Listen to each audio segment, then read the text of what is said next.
Both print and electronic media పాత్రికేయ మిత్రులందరికీ నా హృదయపూర్వక ధన్యవాదాలు. వారు ప్రెస్ మీట్ను కూడా కాసేపు ఆపి నాకు ఇచ్చినటువంటి సురేష్ గారికి, నాకు ఈ హెల్ప్ చేసినటువంటి సతీష్ గారికి, నాయకులు లక్ష్మణ్ గారికి, మీ అందరికీ నా నమస్కారాలు. మిత్రులారా, ముందుగా ఎన్నో ఏళ్లుగా ఎదురు చూస్తున్నటువంటి ప్రభుత్వ అవార్డులు, నంది అవార్డులు, ఇవాళ తెలంగాణలో గద్దర్ ప్రజాయుద్ధం ఒక గద్దర్ అవార్డుల పేరిట సీఎం రేవంత్ రెడ్డి గారి గవర్నమెంటు ప్రకటించడం మామూలు ఆనందం కాదు, వెరీ వెరీ హ్యాపీ. అంటే ఇండస్ట్రీ యొక్క ఉనికిని గుర్తించి గౌరవించినందుకు సీఎం రేవంత్ రెడ్డి గారికి, వారి టీంకి నా నమస్కారాలు. అలాగే జాతీయ అవార్డు గ్రహీతలకి, పైడి సురేష్ గారు, జయరాజ్ గారి అవార్డుకి, కాంతారా గారి అవార్డుకి, అవార్డు గ్రహీతలందరూ కూడా ధన్యవాదాలు చెప్తున్నా. తెలంగాణ ప్రభుత్వం ఏ విధంగా అయితే గద్దర్ అవార్డులు ప్రకటించిందో, అలాగే ఎన్నో ఏళ్లుగా ఎదురు చూస్తున్నటువంటి నంది అవార్డులను కూడా మన చంద్రబాబు నాయుడు గారు అక్కడ ప్రకటించాలని నేను మనస్ఫూర్తిగా విజ్ఞప్తి చేస్తున్నా. ఇక ముఖ్యంగా నేను మీ పాత్రికేయ మిత్రులందరినీ ఎందుకు పిలిచానంటే, ఎందుకు విజ్ఞప్తి చేశానంటే, రీసెంట్గా ఇండస్ట్రీ మొత్తం పర్సంటేజ్ కావాలని మ్యాక్సిమం అబౌవ్ 80%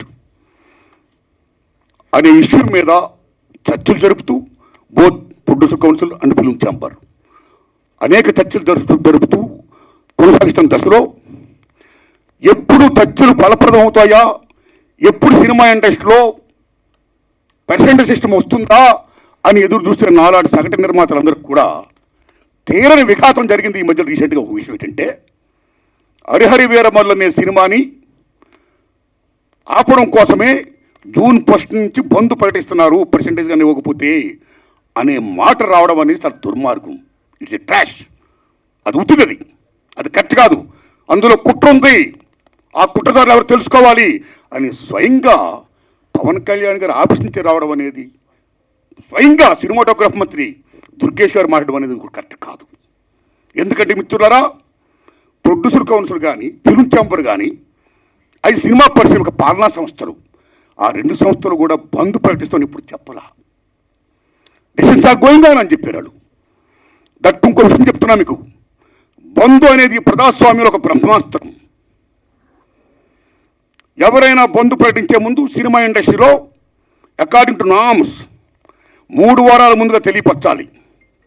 ఇదిగో పలానా ఇష్యూ మీద మేము ఫైట్ చేస్తున్నాం, అది ఇంకా కొలిక్కి రాలేదు కాబట్టి మేము బంద్ ప్రకటించబోతున్నాం అనే విషయాన్ని నిర్మాతలకు 3 వారాల ముందు తెలియపరచాలి. This is norms, it's a preamble. 3 వారాల ముందు తెలియపరిస్తే రిలీజ్ డేట్ ఎవరు తెచ్చుకున్నారో, మేము రిలీజ్ డేట్ ఇచ్చుకున్నామండి, ఇంకో 2 వారాలు మేము రిలీజ్ చేస్తున్నామండి అని ప్రిపేర్ అయిన నిర్మాతలను ఇబ్బంది పెట్టకుండా ఉండడం కోసమే 3 వారాల ముందు తెలియపరచాలి according to norms. So June 1 bandh ప్రకటిస్తే, ఒకవేళ జూన్ 12 అంటే 2 వారాలు కూడా కాదు కదా, ఏ రకంగా మీకు హరిహర వీరమల్లుకి అది వర్తింపు చేస్తుందండి? అది కరెక్ట్ కాదు. పవన్ కళ్యాణ్ గారి మీద ఎవరైనా కుట్ర పంటారు. తెలుగు చలనచిత్ర పరిశ్రమలో విశ్వవిఖ్యాత నట సార్వభౌమ ఎన్టీ రామారావు గారు, భారతదేశంలో ఎన్టీఆర్ మన తెలుగు జాతిని ఖ్యాతిని చేసిన మహనీయుడు. As a politician, as a CM, like this anything else. ఎంత గర్విస్తామో. తర్వాత మళ్ళీ మంచి గొప్ప పేరు తెచ్చుకొని ఈవేళ ఒక జనసేన పార్టీ పెట్టి ఈవేళ డిప్యూటీ సీఎం అయ్యారంటే వీఆర్ ప్రౌడ్ ఆఫ్ ఇట్. మన తెలుగు చిత్ర పరిశ్రమ మొత్తం గర్విస్తున్నది. Hats off to Pawan Kalyan garu. ఆయన సేవలను గుర్తుంచుకోవాలి. చంద్రబాబు నాయుడు గారికి సెల్యూట్. మేము పవన్ కళ్యాణ్ గారిని ఏ రకంగా దుర్మానం కాం, కానీ పవన్ కళ్యాణ్ గారు ఆఫీస్ ఆ రకంగా కరెక్ట్ కాదు రావడం. ఓకే, వచ్చిందనుకోండి, ఇష్యూ వస్తే మహాత్మా గాంధీ ఏమన్నాడు, ప్రపంచ యుద్ధాలను కూడా చర్చల ద్వారా ఆపొచ్చన్నాడు ఆయన. ఒక సీఎం, ఒక డిప్యూటీ సీఎంగా మీరు అక్కడ సీఎం చంద్రబాబు నాయుడు గారితో మాట్లాడి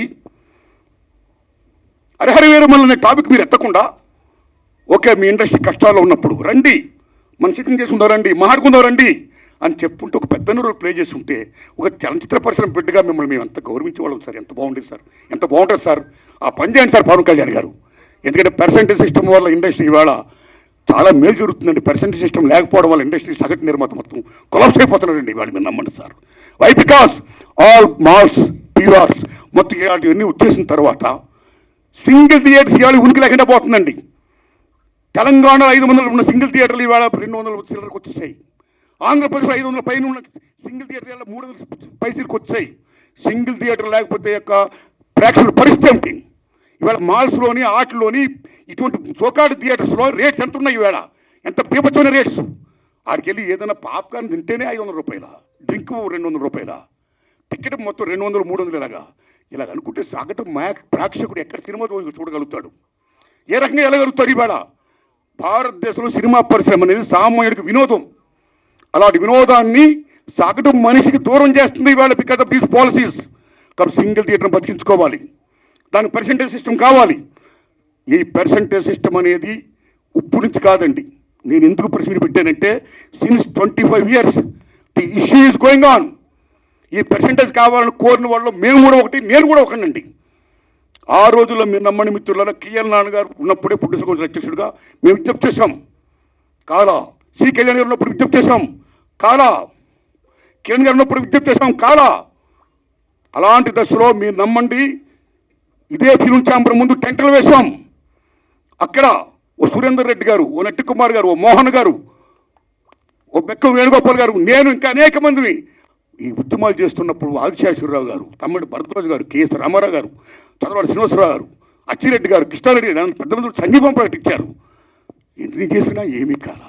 వెళ్ళి స్వయంగా నేను వెళ్ళి రామారాయణ గారు రిక్వెస్ట్ చేశా, నారాయణ పర్సెంటేజ్ సిస్టమ్ కావాలి, అది మంచిది, ఈ సిస్టమ్ ఉండకూడదు, రెండో సిస్టమ్ ఉండకూడదు, నేను సురేష్ బాబుతో మాట్లాడతాను, I am with you, I am with that moment అన్నాడు రామారాయణ గారు. మహానుభావుడు కీర్చేసి అయ్యారు. అది ఇప్పుడు తత్తులు ఫలపరం కాల. ఆ తర్వాత అల్లు అరవింద్ గారిని రిక్వెస్ట్ చేశాం, నారాయణమూర్తి అందరం కలిసి చర్చించుకున్న విషయం మీద ఏది మంచిగా చేద్దామన్నాడు ఆయన. కానీ మంచి అనే పర్సంటేజ్ జరగల. మళ్ళీ సునీల్ నారాయణ గారిని రిక్వెస్ట్ చేశాం, అందరూ ఏం చెప్తా అదే మేము చేస్తామన్నాడు ఆయన. కానీ ఇది మంచి జరగల, పర్సెంటేజ్ సిస్టమ్ ఇంప్లిమెంట్ కాలా. దిల్ రాజు గారిని రిక్వెస్ట్ చేశాం, నిజంగా దిల్ రాజు గారు నేను పర్సెంటేజ్ సిస్టమ్కి యాక్సెప్ట్ అన్నాడు ఆయన ఆ డేస్లో. కానీ ఫలప్రదం కాలా. ఆ టైంలో అప్పుడు ఇండస్ట్రీ పెద్ద మహానుభావుడు మా గురువు దాసనారాయణ ఇంట్లో మా గురువు గారు కెఎస్ రామారావు గారు, తమ్ముడు భరద్వాజ్ గారు, నేను, సి కళ్యాణ్ గారు అందరం మీట్ అయ్యాం. మీట్ అయిన తర్వాత VNR Nageswara Rao distributor from Telangana, percentage system కావాలి, ఏ సిస్టమ్ కావాలి, ఆక్యుపేషన్ పర్సెంటేజ్ కావాలని కొందరు, 50-50 కావాలని కొందరు, ఇలా రకరకాల మాడుతున్నప్పుడు ఇది తప్పకుండా తేలుతాం. ముందు పర్సెంటేజ్ సిస్టమ్ పెట్టాలి, రెండు సిస్టమ్ ఉండకూడదు, ఈ సిస్టమ్ ఎత్తేయాలి అనే దాని ముందు మీరు తీసుకురండి అని మేము విజ్ఞప్తి చేస్తే మా గురువు దాసనారాయణ దాన్ని యాక్సెప్ట్ చేశారు, ముందు తీసుకుని వెళ్ళారు. కానీ ఫలప్రదం కాల, ఇంప్లిమెంట్ కాల. లేటర్ ఆఫ్ ఇండస్ట్రీ పెద్ద చిరంజీవి గారి దగ్గరికి వెళ్ళాం, ఇది ఇష్యూ మీద రైట్ చేశాం, విజ్ఞప్తి చేశాం, టికెట్స్ రేస్ పెంచుద్దని చెప్పడం విషయంలో కానీ ఈ ఇష్యూలో కానీ ఆయన కృషి చేశాడు, మరీ ఫలప్రదం కాల. So this is a very big issue. Since 25 years this percentage system is going on, the issue is going on, not clearing. అది కావాలి. అలాంటిది ఇవాళ పర్సెంటేజ్ సిస్టమ్ కొలుపుకొచ్చే దశలో హరిహరి వీరమ్మలకి దీనికి ఒక లింకప్ పెట్టి ఏం సంబంధం అండి? ఏమీ సంబంధం లేదు. ఈ రకంగా దాన్ని చేస్తారని చెప్పి ఈ పర్సెంటేజ్ సిస్టమ్ అనే ఇష్యూని పక్క తోసేసేసి హరిహరి వీరమ్మను ఫోకస్ చేయడం అంటే ఎంత దారుణం ఉండేది. అది కరెక్ట్ కాదండి. అందుకని నేను మనస్ఫూర్తిగా ఇది ఫీల్ అయ్యే నేను చెప్పడం కోసమే నేను విజ్ఞప్తి చెప్తూ పవన్ కళ్యాణ్ గారిని విజ్ఞప్తి చేస్తున్నా, నేను చంద్రబాబు నాయుడు గారిని విజ్ఞప్తి చేస్తున్నా, దుర్గేష్ గారిని విజ్ఞప్తి చేస్తున్నా. పవన్ కళ్యాణ్ గారు మాట చెప్పారు, ఇండస్ట్రీ వారు వచ్చి గవర్నమెంట్ ఏర్పడ్డ వెంటనే వచ్చి పలకరించవచ్చు కదా, మర్యాద పూర్వకంగా కలవచ్చు కదా అన్నారు. సభాష్, కలవాలి రాజులు, మీరు కలుస్తాం. కానీ ఒక విజ్ఞప్తి చేస్తున్నాం, పూర్వకాలంలో రాజుల దగ్గరికి ఏదైనా ప్రజలకు సమస్య వచ్చినప్పుడు ధర్మగంట కొడితే లోపలికి వెళ్ళేవారు. దాని బిఫోరే రాజులే ప్రజల దగ్గరికి వెళ్ళేవాడు, రక్తబండ పెట్టేవారు. మీ ప్రజలకు ఏ సమస్య రండి చెప్పండి అని అడిగేవాడైనా, అక్కడక్కడిగా తీర్పులు చెప్పేవాడు, సాల్వ్ చేసేవారు, ప్రజలకు మేలు చేసేవాడైనా. ఇదిగో మా ఊరికి చెరువు కావాలి, మా ఊరికి విద్య కావాలి, మా ఊరికి వైద్యం కావాలి, లైక్ దిస్. అలాగా మీ మినిస్టర్లు కూడా అయిన వెంటనే ఇండస్ట్రీని పిలిచి రండి, మీకేం సమస్యలు ఉన్నాయి, నేనేం చేయాలి, మేమేం చేయాలి అని చెప్తే మేము కూడా ఎంత ఆనందపడేవాళ్ళం అండి. మేము మీ బిడ్డలు అండి, చిల్డ్రన్ ఆఫ్ ది స్టేట్. మేము మీకు ఓట్లు వేసేవాళ్ళమి, మిమ్మల్ని లెక్కించిన వాళ్ళమి, మీ బిడ్డలు మేము. You must be respect the people the same time who must respect the government. It's vice versa. So my humble request, దయించి పర్సెంటేజ్ సిస్టమ్ పక్కకి పెట్టేయకుండా, పర్సెంటేజ్ సిస్టమ్ అనేది మెయిన్ ఇష్యూ కాబట్టి. ఎందుకంటే ఆల్ మాల్స్ ఇవాళ ఆక్యుపై చేసి 50% దే ఆర్ టేకింగ్. కార్పొరేట్ సెటప్తో కూడుకుని ప్రైవేట్ సంస్థలు ఏమైతే ఉన్నాయో ఆ కార్పొరేట్స్ అందరూ కూడా వాళ్ళు they are getting 50%. But single థియేటర్కి ఏమైంది? సింగిల్ థియేటర్ అందరూ మనవాళ్ళు ఎక్కడోళ్ళు, ఓ ఫ్యాషన్తో కట్టుకున్నవాళ్ళు, ఈ తల్లిని నమ్ముకున్నవాళ్ళు. సినిమా అంటేనే తల్లి తండ్రి నిర్మాత తీసేవాడు, చూసేవాడు, ప్రేక్షకుడు దేవుడు, ఇద్దరికి మధ్య సందర్భంగా చూపించే తల్లి సినిమా, సినిమా హాల్ ఓ దేవాలయం. ఆ దేవాలయాలు బాగుండాలి. ఇవాళ ఎన్ని దేవాలయాలు కళ్యాణ మండపాలు అయిపోతున్నాయి, ఎన్ని దేవాలయాలు మూసిపడిపోతున్నాయి. Because this system. కాబట్టి మల్టిపుల్ నేషన్స్, ఈ ప్రైవేట్ కంపెనీస్, ఈ కార్పొరేట్స్ అందరూ వచ్చేసిన తర్వాత చిన్న చేపను పెద్ద చేప, చిన్నమాయని పెద్దమాయని పెంగళ నాగేంద్ర గారు మాయాబజార్ చెప్పినట్టు ఇవాళ they are occupying they like octopus. కాబట్టి చిన్న నిర్మాతని బతికించుకోవాలి, సింగిల్ థియేటర్ని బతికించుకోవాలి. The same time percentage system ఉంటేనే ఇద్దరు బాగుంటారు. కాబట్టి దశలో పవన్ కళ్యాణ్ గారు నేను విజ్ఞప్తి చేస్తున్నా, పర్సంటేజ్ సిస్టమ్ ఉంచండి సార్, దాన్ని ఫుల్ఫిల్ చేయించండి సార్. అది ఎలా చేస్తే బాగుంటుందో ఆలోచించి దానికోసం మీటింగ్ పెట్టి సక్సెస్ చేయించండి సార్. ఈ దశలో producer council and film chamber నేను విజ్ఞప్తి చేస్తున్నాం. ఆల్రెడీ మీరు విశాఖపట్నంలో మీటింగ్ అయ్యారు. ఏ మీటింగ్ చేసుకున్నా సరే 25,000 బట్టి రావణ కాష్టంలా కాలుతున్న ఏ పర్సెంటేజ్ సిస్టమ్ అయితే ఉందో దాన్ని మీరు మళ్ళీ పక్కకి దోసేయకుండా, ఏదేదో దాన్ని అడ్డం పెట్టి దాన్ని మళ్ళీ అడ్రస్ కూడా చేయకుండా ఆ పర్సెంటేజ్ సిస్టమ్ విషయంలో కొలిక్కొచ్చి ఇంప్లిమెంట్ చేసి సగటు నిర్మాతను బ్రతికించండి. అప్పుడే మా సినిమాలు చూస్తారు జనం, లేకపోతే ఓటీలు చూస్తారండి. ఇవాళ మాలాంటి సినిమాలు చూడాలంటే జనం రావాలి. జనం రావాలంటే బరుగు బలహీన వర్గాలు రావాలంటే ఎక్కడ వస్తారండి? వాళ్ళ కొద్ది డబ్బులు పెట్టి ద కాంట్ కమ్. ఆ ఓటీలు వస్తుంది చూద్దాంలే. ఎన్ని సినిమాలు ఇవాళ బాగా ఆడుతున్నాయండి? పర్సెంటేజ్ సిస్టమ్ ఎంత తగ్గిపోయిందండి. కాబట్టి సినిమా పథకాలను, సగటు నిర్మాత పథకాలను 80% ఆఫ్ ఇండస్ట్రీ పథకాలను మరుగుడు ఉండాలి. సరే, పర్సెంటేజ్ సిస్టమ్ కావాలి. ఆ సిస్టమ్ కోసం పెద్దలందరూ కృషి చేయాలి. Film chamber and producer council ఆ విషయంలో నిర్ణయం తీసుకోవాలి. గవర్నమెంట్ మనం కలాలి. అపాయింట్మెంట్ అంతగా ఆనందం పెట్టండి. మీరు వెళ్ళండి, కలవండి, మన డిమాండ్స్ చెప్పండి, పర్సెంటేజ్ సిస్టమ్ కావాలి, ఇంప్లిమెంట్ చేయండి అని విజ్ఞప్తి చేయండి. అదే నా విజ్ఞప్తిగా భావిస్తూ ఇక రేట్లు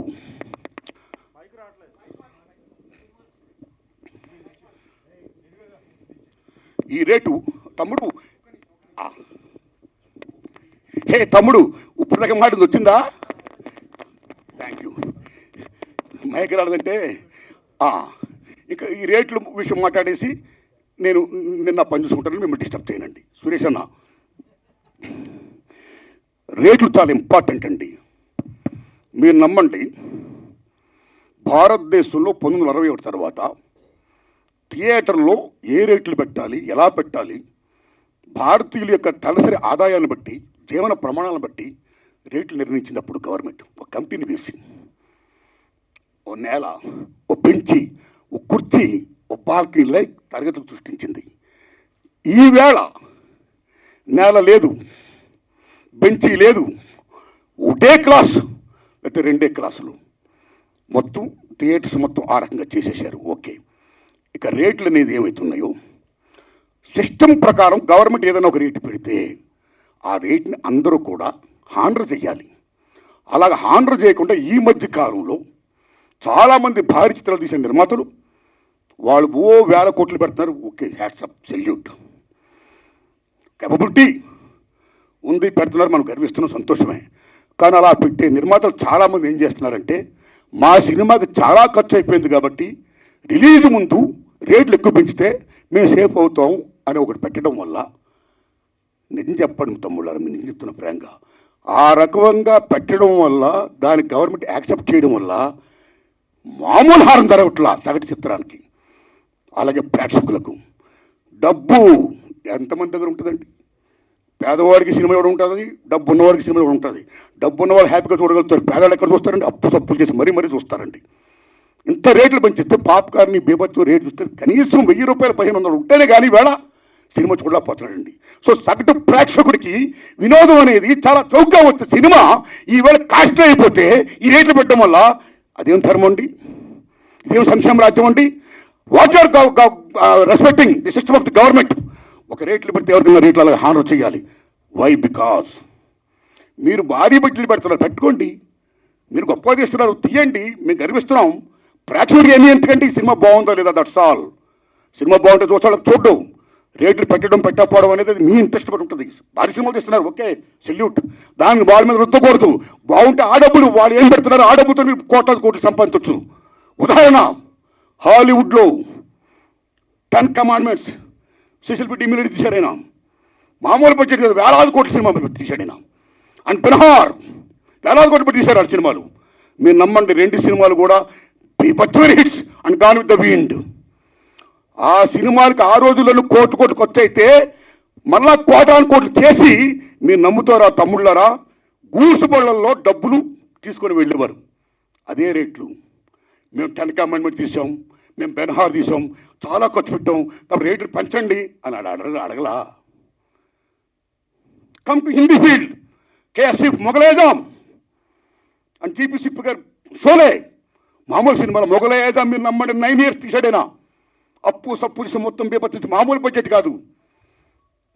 ఆ సినిమా రిలీజ్ అయ్యే ముందు నేను చాలా అప్పు సప్పులు అయిపోయాను, 9 years పట్టింది, చాలా కోట్లు పెట్టేశాను, నాకు రేట్లు పెంచండి అని కేఎస్ఎఫ్ గారు అడగలా. సిస్టమ్, ఈ రెస్పెక్టెడ్ సిస్టమ్. ఏం రేట్లు ఆ రేట్లో సినిమా రిలీజ్ చేశాడైనా. మీరు నమ్మండి, సినిమా బీపత్సని హిట్. నమ్ముతారా తమ్ముళ్ళరా. బెన్హార్ అండ్ 10 కమాండ్మెంట్స్ గూడ్స్ బళ్ళల్లో డబ్బులు లాభాలు తీసుకుని వెళ్తే లారీల్లో లాభాలు తీసుకుని వెళ్ళాడు కేఎస్ఎఫ్ గారు. మొగలైజాం అంటే సినిమా బాగుంటే లాభాలు వస్తాయి, మీరు 2 కోట్లని పెట్టండి. So come to Telugu field. Lava Kusa Shankar Reddy garu తీశారు, 5 ఏళ్ళు పట్టింది. నాకు 5 ఏళ్ళు పట్టింది, నాకు చాలా ఖర్చు అయిపోయింది అని శంకర్ రెడ్డి రేట్లు పెంచుకొని అడగలా. సినిమా రిలీజ్ అయింది, మీరు నమ్ముతారా, 5 years పైన సినిమా. ఇప్పుడు దాకా లవ్ కుశ మిత్ర హిట్లే తెలుగు సినిమా ఇండస్ట్రీలో. ఆయన అడగలా డబ్బులు, రేట్లు పెంచుకొని అడగలా. ఏ రేట్లు ఉన్నాయో ఆ రేట్లోనే ఆయన సినిమా రిలీజ్ చేశాడు. మీరు నమ్ముతారా తమ్ముళ్ళరా. ట్రక్కుల్లో లాభాలు వచ్చాయి, బళ్ళల్లో డబ్బులు వచ్చాయి. షోలే జీపీసీ గారు అడగలా, ట్రక్కుల్లో లాభాలు తీసుకున్నాడైనా. కాబట్టి సినిమా బాగుంటే జనం వస్తారండి. మీరు ఇలా రేట్లు పెంచేసుకుంటా ఒక 1 week ఇలా చేసేసి మళ్ళీ మానేస్తా. థియేటర్, నేను ఆటో మీద ట్రావెల్ చేస్తున్నప్పుడు తమ్ముడు మన సినిమా చూసేవాళ్ళ, తమ్ముడు ఏ సినిమా చూసామంటే సినిమా చూడాలి ఉందండి, కానీ చాలా రేట్లు పెట్టేశారండి ఫస్ట్ వీక్. నా ఫేవరెట్ యాక్టరే కానీ డబ్బులు లేవు, అప్పు చేయాలంటే కష్టంగా ఉంది, చూడలేకపోతున్నానండి. ఆ రకంగా ఎంత డ్యామేజ్ అవుతుందంటే సినిమాకి. ఇప్పుడు ఎందుకంటే రేట్లు పెంచుతారు. ఒక నామ్స్ ఉన్నాయి, you must respect the norms, you must respect the system. And అన్నింటినీ మించి సంక్షేమ రాజ్యం ఉంది. ఏ సగటు ప్రేక్షకుడు ఉన్నాడో ఆ సగటు ప్రేక్షకుడు భారతదేశంలో సినిమాయే వినోదం. ఆ వినోదం దూరం చేయకండి ఈ రకంగా పెట్టి. సో దిస్ ఈజ్ ఒక మాల్ ప్రాక్టీస్. ఒక రకంగా చెప్పాలంటే దిస్ ఈజ్ మేము నమ్మని తమ్ముళ్ళరా, ఈ భారీ చిత్రాలు చేస్తున్న నిర్మాతలు, government is doing a black marketing in the name of raising the rates. Correct కాదు. అలా పెంచకుండా అందరికి ఒకలా సిస్టమ్ పెట్టి సగటాన్ని మాత్రం బతికించి పెర్సెంట్ సిస్టమ్ కాపాడండి. అది రుచిగా చెయ్యండి. ఆ రకంగా మీరు అందరూ పెద్దలందరూ కూర్చొని మాట్లాడుకొని మేలు చేయండి. ఇది నా విజ్ఞప్తి. Thanks a lot. ధన్యవాదాలు అండి మీకు. Thanks a lot.